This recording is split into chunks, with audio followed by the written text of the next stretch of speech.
नमस्कार साथियों, आशा है आप सभी अपने परिवार के साथ सकुशल होंगे, स्वस्थ होंगे।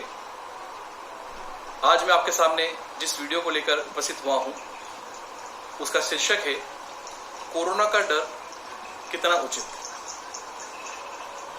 मित्रों, इससे पहले कि मैं अपने वीडियो के विषय में आपसे बात करूं, सबसे पहले मैं आपसे निवेदन करूंगा कि आपने यदि मेरे इस YouTube channel solutions of life problems by doctor Rakshit Ameta को अभी तक सब्सक्राइब नहीं किया है तो 2 क्षण लेकर इस वीडियो को पॉज करके नीचे रेड कलर में दिए गए सब्सक्राइब के बटन को आप दबाएं और उसके बाद पास में ही बेल आइकन को प्रेस करें ताकि आने वाले सभी नए वीडियो की जानकारी आपको मिलती रहे। वीडियो की जानकारी यदि आपको पसंद आती है तो आप उसे अपने मिलने वालों को भी अवश्य शेयर करें। मेरे सभी वीडियोस आपको फेसबुक, ट्विटर और इंस्टाग्राम पर भी उपलब्ध रहेंगे।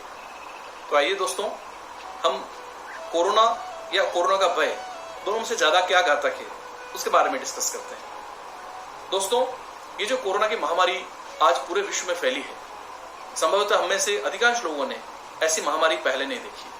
पहले भी महामारी अलग अलग प्रकार की आई, लेकिन उनके इलाज मौजूद थे। यहाँ न केवल इसका इलाज नहीं है आज की तारीख में हमें पता है, और साथ ही इसके जो संक्रमण की गति है, दर है, वो बहुत तेज है। इसलिए भय लोगों के मन में बैठा हुआ है। लेकिन हम विश्लेषण करने की कोशिश करेंगे कि क्या वास्तव में ये बीमारी उतनी घातक है या इसका भय हमें ज्यादा तकलीफ दे रहा है। आपने महसूस किया होगा कि पिछले कुछ महीनों में जब लॉकडाउन के दौरान सोशल मीडिया के द्वारा अलग अलग तरह से इस पर लोगों ने अपने मैसेज सेंड किए हैं। मीडिया के माध्यम से, न्यूज चैनल के माध्यम से एक ऐसा दृश्य बनाया गया है जिसको देख कर हर व्यक्ति 24 घंटे इसके बारे में चिंतन करता रहता है। और मेरा व्यक्तिगत मानना है दोस्तों कि कितनी बार समस्या उतनी बड़ी नहीं होती, उतनी भयावह नहीं होती है जितना उसका हम सतत चिंतन करके एक भय पैदा कर लेते हैं। यदि मैं बात करूं कि किसी व्यक्ति को असाध्य बीमारी हुई है और किसी दूसरे व्यक्ति को जिसने बहुत बड़ा लोन लिया है, जैसे चुकाने में उसे दिक्कत आ रही है, दोनों ही परिस्थितियों को आप देखिए। किसी भयावह बीमारी में इलाज से ही वो बीमारी से निजात पाएगा या इलाज से ही उसकी बीमारी दूर होगी। लेकिन यदि वो 24 घंटे उसके बारे में सोचता रहे, इस परेशानी में रहे कि क्या मेरा इलाज लगेगा नहीं लगेगा, तो आप ये पाएंगे कि बीमारी में रिकवरी में भी उसे दिक्कत होगी। और वहीं आप इलाज लें, सकारात्मक रहें, आशावादी रहें कि आप ठीक होंगे, तो तुलनात्मक रूप से आपको बेहतर परिणाम मिलेंगे। इसी प्रकार से यदि कोई व्यक्ति एक लोन लेता है, उसको उसकी किस्तें चुकानी है। अब आप सोचिए कि किस्तें तो जो उसको नियम से चुकानी है वही चुकानी है, उसी तरह से लोन चुकेगा। लेकिन केवल उसका 24 घंटे चिंतन दिमाग में कर वो जो परेशानी में रहता है, उससे अपने वो दैनिक दिनचर्या का और स्वास्थ्य को भी खराब कर लेता है। तो यहां भी मेरा मानना है कि हम आज इस परिप्रेक्ष्य में इस बात पर एक क्षण रुककर विचार करें कि हमारा इस बारे में चिंतन करना कितना उचित है।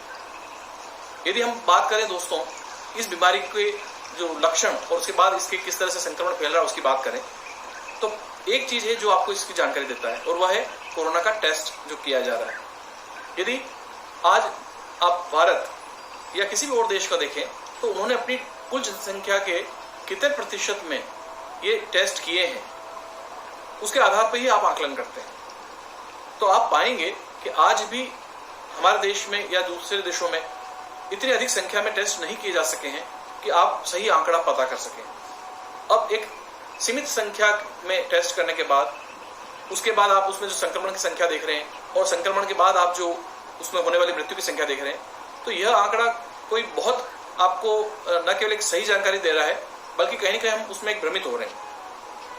आप मेरी इस बात से सहमत होंगे कि इस बीमारी की यदि हम बात न करें और वैसे भी पिछले कुछ सालों का आंकड़ा देखें कि सड़क दुर्घटनाओं में कितनी मृत्यु हुई, हार्ट अटैक से लोग कितने मरे, कैंसर से कितने मरे, या कुछ अलग अलग कारणों से जो मृत्यु हुई है, उनके आंकड़े आप देखिए। तो या तो साल भर के या महीने भर के आप यदि आंकड़ों को देखेंगे तो वहां होने वाली मृत्यु का जो संख्या थी वो इनसे कहीं ज्यादा थी। फिर भी आपने उन चीजों के बारे में कभी भय नहीं रखा। आज भी हजारों लाखों की संख्या में लोगों को कैंसर होता है, लोग इलाज लेते हैं, सकारात्मक बने रहते हैं कि इस इलाज से भी हम आगे जिएंगे। तो वही सकारात्मकता रखने की यहाँ भी आवश्यकता है। और एक मजेदार बात मैं आपके बताना चाहूंगा कि आप देखिए, 2 व्हीलर में हेलमेट लगाना और 4 व्हीलर में सीट बेल्ट पहनना आपको ये रिकमेंड किया जाता है कि आप यात्रा के दौरान करें। अब जो लोग इसका पालन नहीं कर रहे हैं और फिर दुर्घटनाओं में उनकी मृत्यु होती है, वो एक बड़ी संख्या है। लेकिन यदि इन नियमों का पालन किया जाए, सीट बेल्ट लगाई जाए और हेलमेट पहनी जाए, तो जो बड़ी संख्या आपके पास आंकड़ा है सड़क दुर्घटनाओं में, वो एकदम से कम हो जाएगा यदि इसका पालन किया जाए। इसी प्रकार से यदि कोरोना महामारी में आपको जो कुछ प्रिकॉशनरी स्टेप्स बताई गई हैं कि आप मास्क का इस्तेमाल करें सार्वजनिक स्थानों पे, आप कुछ अपने निश्चित समय अंतराल के बाद अपने हाथों को साबुन से या हैंड सैनिटाइजर से अच्छे से वॉश करें, एक सोशल डिस्टेंसिंग मेंटेन करें और बाहर के किसी भी चीज़ों को खाने पीने में या इस तरह का आप अपनी सावधानी बरतें, तो यदि हम इन प्रिकॉशनरी स्टेप्स को भी फॉलो करेंगे तो मेरा मानना है कि जो आप एक संक्रमण की गति देख रहे हैं या एक उसकी दर देख रहे हैं उसमें बहुत कमी आ जाएगी। और क्योंकि कुछ महीनों तक आप ये मान के चलें कि जब तक इसका इलाज नहीं मिलता है हमें इसी के साथ जीने की आदत डालनी पड़ेगी। और कितने ही वायरस ऐसे हैं जो साल में आपने देखा होगा जब कभी भी मौसम बदलता है और उसका अपने आप वो समय आता है वो वायरस फिर पैदा होता है। तो ऐसा नहीं है कि हम उस दृष्टिकोण से इसको देखें कि ये बहुत भयावह महामारी आई है, सब कुछ खत्म होने वाला है, ऐसे विचार बिल्कुल न रखें। सकारात्मक रहें और इसके जो दिशा निर्देश है उनका पालन करें। एक कहीं मैंने एक घटना सुनी थी, हो सकता है वह एक किंवदंती ही घटना हो, काल्पनिक घटना ही हो, लेकिन फिर भी उसे एक मैसेज देने की कोशिश की गई कि किस तरह से विचारों का प्रभाव पड़ता है। किसी कैदी को मृत्युदंड की सजा दी गई थी, तो मृत्यु उसको प्राप्त होना तय था। ऐसे में कुछ साइकोलॉजिस्ट उसके ऊपर किसी परीक्षण करना चाहते थे, तो उन्होंने कोर्ट से आदेश लेकर उसको एक प्रयोग किया। उसकी आंखों पे एक पट्टी बांधी गई और उसको कहा गया कि मृत्युदंड तुम्हें दिया जा रहा है, एक जहरीले सांप को तुम्हें कटवाया जाएगा और उससे तुम्हारी मृत्यु होगी। उस व्यक्ति को पेन से 2 निशान उसके पिंच हुई और पांव पर उसके अंगूठे पे 2 निशान बनाए गए जैसे कि सांप ने उसे काटा हो। उसके बाद जब उसकी पट्टी खोली गई तो आश्चर्यजनक रूप से वो व्यक्ति जमीन पर ऐसे गिर पड़ा जैसे उसे सांप ने काट खाया हो। उस निशान को देखकर उसे लगा कि जहर मेरे शरीर में फैल रहा है और उसके मुंह से जैसे जाग निकलने लगे और वो जमीन पर गिर गया और वो मृत्यु को प्राप्त हुआ। और आश्चर्यजनक रूप से उसके ब्लड सैंपल में भी सांप के जहर का अंश आ गया।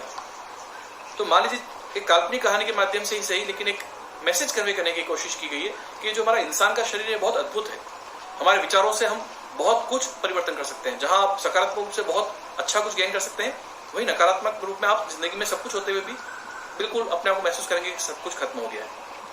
तो यहाँ हमें इस बारे में बहुत सावधान होने की आवश्यकता है कि इस बीमारी से भय उतना हमें नहीं रखना है, केवल सावधानी के साथ हमें जीने की आवश्यकता है। दोस्तों, इसी के साथ यदि मैं कुछ बात को आगे बढ़ाते हुए आपसे एक बात कहूँ, तो कुछ लोग इस बीमारी में हंसी मजाक करने में ये भी कहते हैं कि अब इस बीमारी में हम क्या कर पाएंगे। तो कुछ लोग उदाहरण देते हैं कि यदि आपके सामने कोई शेर आ जाए तो आप क्या करेंगे। तो दूसरा व्यक्ति जवाब देता है कि भाई हमको क्या करना है, जो करना है वो तो शेर को करना है। तो यहाँ भी हर व्यक्ति अपने आप को एक लाचार महसूस यदि कर रहा है कि अब हम कुछ नहीं कर सकते, हम फेलियर हो गए हैं या हम अक्षम हैं। तो ऐसी कोई बात नहीं है। इस बीमारी से भी बचा जा सकेगा। सावधानी को बरत कर भी आप इसमें सर्वाइवल रेट को बेहतर पाएंगे। यदि हम इस विषय में बात करें कि जहां आज इस विषय पे अलग अलग तरह से डिबेट होती है कि कोरोना महामारी में लॉकडाउन करने से जो अर्थव्यवस्था काफी डगमगाई है, सत्य बात है, सभी देशों ने इस परेशानी को देखा है। लेकिन मेरा व्यक्तिगत मानना है कि जान है तो जहान है। आप संसार में जीवित हैं तो अर्थ मतलब धन तो आप पुनः कमा लेंगे। एक छोटी सी घटना से अपने मैसेज को मैं आप तक पहुंचाना चाहूंगा। एक पिता पुत्र जो एक सामान्य जीवन जीते थे, उन्होंने कुछ वर्षों में अपने बिजनेस डेवलप करके बहुत बड़े व्यापारी बने हुए। उनका एक बहुत बड़ा कंसाइनमेंट जहाज से आ रहा था समुद्र से, और तूफान आने के कारण से वो जहाज उनका डूब गया। उनके लाखों करोड़ों रुपए का सामान उनका समुद्र में डूब गया। तो उनका बेटा जो था व्यापारी में, वो रोने लगा कि पिताजी हम तो बर्बाद हो गए, सब कुछ खत्म हो गया। तो पिता ने उसको एक संदेश दिया कि बेटा कुछ सालों पहले तक हम एक सामान्य जिंदगी जी रहे थे, हमने अपनी मेहनत से इस व्यापार को खड़ा किया और करोड़पति बने हैं या बहुत पैसा कमाया है। अभी भी उस जहाज के डूबने पर आप तुम ये विचार करो कि वो जहाज डूबा है, हमारा सामान डूबा है, लेकिन हम दोनों जीवित हैं और हमने ही उस व्यापार को कुछ सालों पहले जीरो से स्टार्ट करके मुकाम तक लाए थे। हमारे पास आज फिर जीवन है, हम अपनी इस व्यवस्था को, इस व्यापार को पुनः डेवलप कर लेंगे। तो कितनी बार अपने जीवन यदि ईश्वर ने आपको दिया है तो इस निराशा में नहीं रखना है कि कोई चीज हमने खो दी तो अब क्या होगा। कोई बात नहीं, हमारे को ईश्वर ने जीवन दे रखा है, हम जीवित हैं, हम पुनः अपनी ऊंचाई को पुनः प्राप्त कर लेंगे। दोस्तों, एक और मैंने जो ऑब्जर्वेशन की है, हो सकता है कि मैं इसका विद्यार्थी नहीं हूं मेडिकल का और न मैंने इस बारे में ज्यादा शोध किया है, लेकिन जितने भी बाहर के विदेशों का मैंने देखा है कि कोरोना का जो वायरस है कोविड-19, इसका मैंने महसूस किया कि 4 से 6 महीने का एक कार्यकाल है, एक उसका जीवन चक्र है। आपको यदि ध्यान हो तो हमारे पुराने समय में हमारे बड़े बुजुर्ग कहते थे कि जुकाम जो कि हमें सामान्य रूप से कभी भी मौसम चेंज होने पर हो जाता है, उसका इलाज कराओ तो 7 दिन में ठीक होता है और नहीं कराओ तो सप्ताह भर में। दोनों का मतलब एक ही है। इसी प्रकार से कोविड-19 का जो मैंने आकलन किया है विदेशों के हिसाब से 4 से 6 महीने का कार्यकाल रहा है। जिस भी देश में इसकी शुरुआत हुई है ये 4 से 6 महीने तक अपना एक जीवन चक्र जीता है और उसके बाद उसका, जैसे कहते हैं कि कोरोना वायरस बूढ़ा हो गया है, कमजोर हो गया है, तो वो चीज आपको देखने में आएगी। और विशेष रूप से भारत के परिप्रेक्ष्य में भी यदि मैं बात कहूं तो आप ये देख रहे होंगे कि अब लोगों को जो भी इलाज दिया जा रहा है वो जो उनकी रिकवरी रेट है, उनके स्वस्थ होने की दर है, वो अप्रत्याशित रूप से अच्छी हुई है, क्योंकि कहीं ना कहीं ये वायरस अब अपने जीवन काल में समाप्ति की ओर जा रहा है। हाँ, अधिकतम जून और जुलाई का महीना मेरा मानना है कि अभी थोड़ा सा और संक्रमण का रहेगा, क्योंकि अनलॉक होने से लोगों का आपस में इधर उधर मिलना जुलना रहेगा, उनका माइग्रेशन रहेगा, तो उस दौरान भी हम सावधानी बरतें।